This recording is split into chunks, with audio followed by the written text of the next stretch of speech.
Tem muita gente por aí dizendo: não julgueis, não podemos julgar, julgar é antibíblico. Mas eu quero te desafiar aqui a acompanhar o meu raciocínio e julgar uns aos outros, a julgar todo mundo. E eu vou te dar uma diretriz para que você faça esse julgamento. Acompanha comigo. Primeira coisa, o julgar é neutro. Ele não significa nem absolvição, nem condenação. E quem fala, não julgueis, não para pensar que é impossível não julgar. É isso mesmo. Quando eu olho para uma ação de uma pessoa, eu vou julgar se essa ação é boa ou é ruim. Como é que eu vou julgar entre as emoções se a emoção é boa ou ruim e então ficar com a emoção boa? Então, o julgamento, nesse sentido, ele é totalmente neutro. Jesus viu os fariseus se considerando maior do que os outros, melhor do que os outros, dizendo quem deveria ou não deveria ser salvo com base na sua teologia, com base no que eles entendiam que era obedecer à lei de Moisés. E então Jesus olha para o comportamento deles e fala: não julguem para que vocês não sejam julgados, porque com a mesma medida em que vocês julgarem, vocês serão julgados também. Ali havia um julgamento do ponto de vista humano.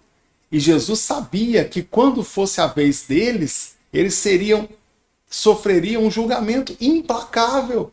E eles seriam condenados. Como eles eram muito duros no julgamento com as pessoas, eles também receberiam a mesma dureza nesse julgamento. E aí Jesus, é como se ele dissesse: não julguem com os padrões humanos quem vai para o céu, quem não vai, qual comportamento é santo, qual é profano, que vocês não conhecem o coração de Deus. Então, nesse sentido, é bom que a gente não julgue mesmo. Às vezes eu vejo uma pessoa com uma roupa que eu acho que não é a roupa adequada e eu vou dizer: essa pessoa não vai para o céu, essa pessoa não respeita a igreja, como é que a pessoa entra na igreja com esse cabelo? Aí eu digo para você: não julgue. Até porque, se você for duro no julgamento, serão duros com vocês no julgamento também. Mas eu disse que eu vou te falar aqui para julgar todo mundo. Julgar muito. Bom, também vou dar um critério para isso. Lucas capítulo 15, Evangelho de Lucas capítulo 15, fala também da história tão conhecida do filho pródigo. E nós lemos essa história, ouvimos pregações, estudos, e nossa ênfase está sempre no filho que sai de casa, que nós chamamos de filho pródigo, mas se você observar na Bíblia, a Bíblia mesmo não o chama de pródigo. É uma tradição posterior ao escrito do Evangelho de Lucas. Mas se você observar bem, o foco dessa passagem é o pai, não é o filho. É o pai que tem dois filhos. Esse pai tem um filho que fica em casa, cuidando do pai, trabalhando para o pai, e tem outro filho que decide pegar a herança e sair de casa, vai embora. Só um parêntese, havia essa possibilidade na legislação da época.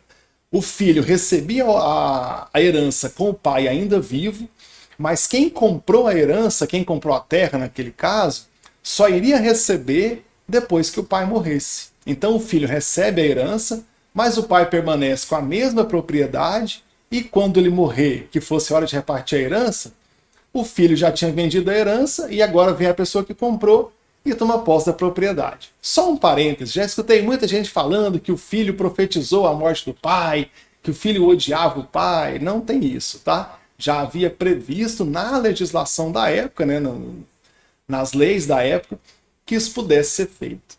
E aí, de repente, esse filho, a gente conhece a história muito bem, o filho quebra a cara, usando minhas palavras, e volta para casa. O filho pródigo faz um julgamento. Peraí, estou sofrendo aqui, mas eu ainda tenho pai. Eu posso voltar para casa. Quando ele volta, ele vai dizer: pai, eu quero ser tratado, ele vem planejando isso, né? Eu quero ser tratado como um dos seus escravos. Por quê? Desonrei você, né? Desonrei o senhor, desonrei sua casa, gastei o dinheiro da herança. Eu mereço ser aceito como um escravo qualquer, como um funcionário qualquer.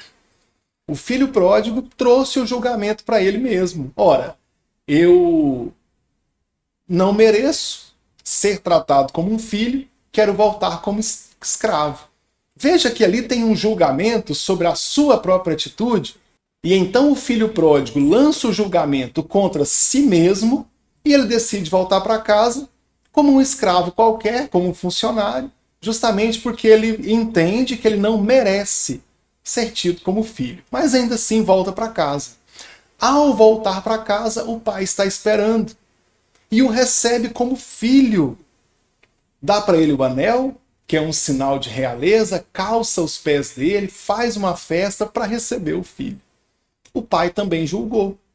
O pai julgou a chegada do filho e decidiu aplicar nele a lei do perdão, a lei do amor. Se o pai não quisesse receber em casa, tinha esse direito.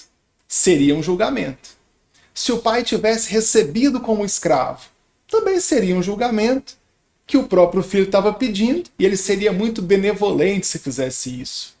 Mas o pai pensa, eu posso julgar com o rigor da lei, eu posso julgar com nem tanto rigor assim, permitir que ele seja um escravo, ou eu posso julgar com a lei do coração, com a lei do amor, e recebê-lo como filho numa posição em que ele não merece.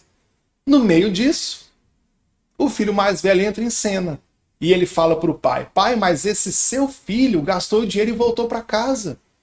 Eu estou aqui e não mereço nada. E agora é hora do pai fazer outro julgamento, que é julgar o filho mais velho.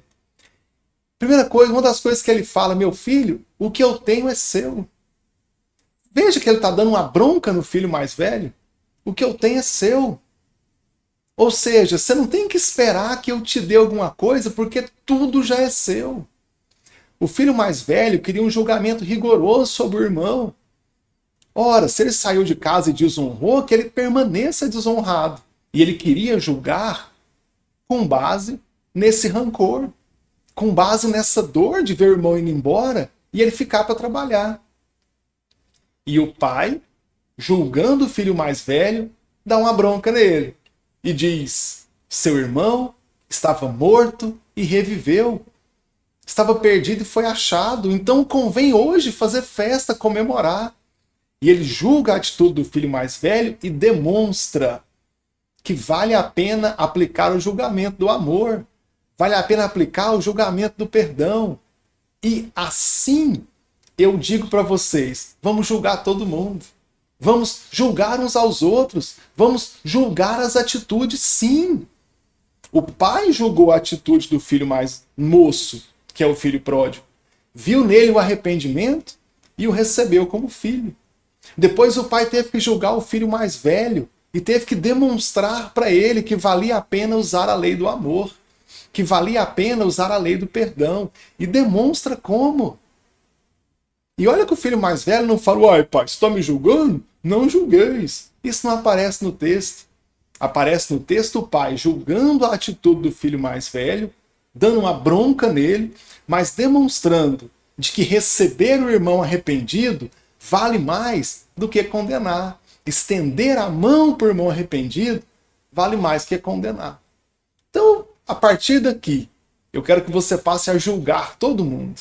Olhe a atitude das pessoas, entenda se fizeram de errado, mas na hora de dar o seu veredito, de finalizar o julgamento, dê preferência para a lei do amor e julgue pela lei do amor, dando uma nova chance para o arrependido. Aquele que não entende a lei do amor, demonstre para essa pessoa que vale a pena receber o arrependido e dar a ele uma segunda chance, que é o que o pai fez e o modo como ele demonstra para o filho mais velho que não vale a pena condenar e expulsar aquele que veio arrependido. Talvez na sua igreja alguém errou com você, mas está arrependido. Dê uma segunda chance. E se no futuro o filho mais moço sair de novo de casa?